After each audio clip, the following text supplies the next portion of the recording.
Hi friends, IPL 2025 సీజన్లో sun Risers హైదరాబాద్కు ఊహించని షాక్ తగిలింది. ఘన విజయంతో ఈ టోర్నీ ప్రారంభించిన ఆరెంజ్ ఆర్మీ రెండో మ్యాచ్లోనే లక్నో సూపర్ జైంట్స్తో ఓటమి పాలైంది. గురువారం ఏకపక్షంగా సాగిన ఈ మ్యాచ్లో లక్నో సూపర్ జైంట్స్ 5 వికెట్ల తేడాతో సన్ రైజర్స్ను ఓడించింది. భీకరమైన బ్యాటింగ్ లైఫ్ లైన్ ఉన్న సన్ రైజర్స్ను వ్యూహాత్మకంగా లక్నో సూపర్ జైంట్స్ దెబ్బతీసింది. అయితే ఈ మ్యాచ్లో ముందుగా బ్యాటింగ్ చేసిన సన్ రైజర్స్ హైదరాబాద్ నిర్ణీత 20 ఓవర్లలో 9 వికెట్లకు 190 పరుగులు చేసింది. శార్దుల్ ఠాగూర్ సంచలన బౌలింగ్తో హైదరాబాద్ బ్యాటర్ల పతనాన్ని శాసించాడు.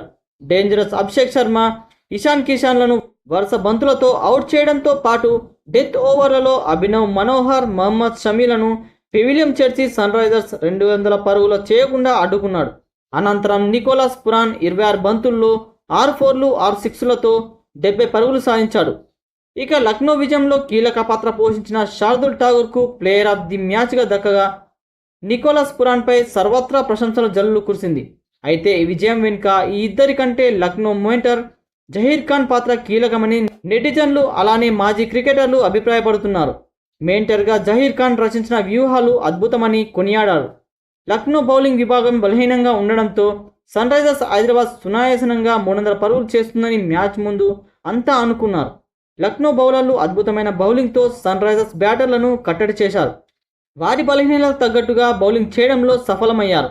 ఒక బౌలర్గా జహీర్ ఖాన్ సన్ రైజర్స్ బ్యాటర్లకు అనుగుణంగా ప్రణాళికలు రచించాడు. ఫుల్లర్ లెంగ్స్ డెలివర్తో సన్ రైజర్స్ టాప్ బ్యాటర్లను కట్టడి చేశాడు. దూకుడే మంత్రంగా ఆడుతున్న వారికి అదే రీతిలో బౌలింగ్ చేసి బుట్టలో వేసుకున్నాడు. ఈ క్రమంలోనే లక్నో అన్సంగ్ హీరో జహీర్ ఖాన్ అని నెటిజన్లు అభిప్రాయపడుతున్నారు.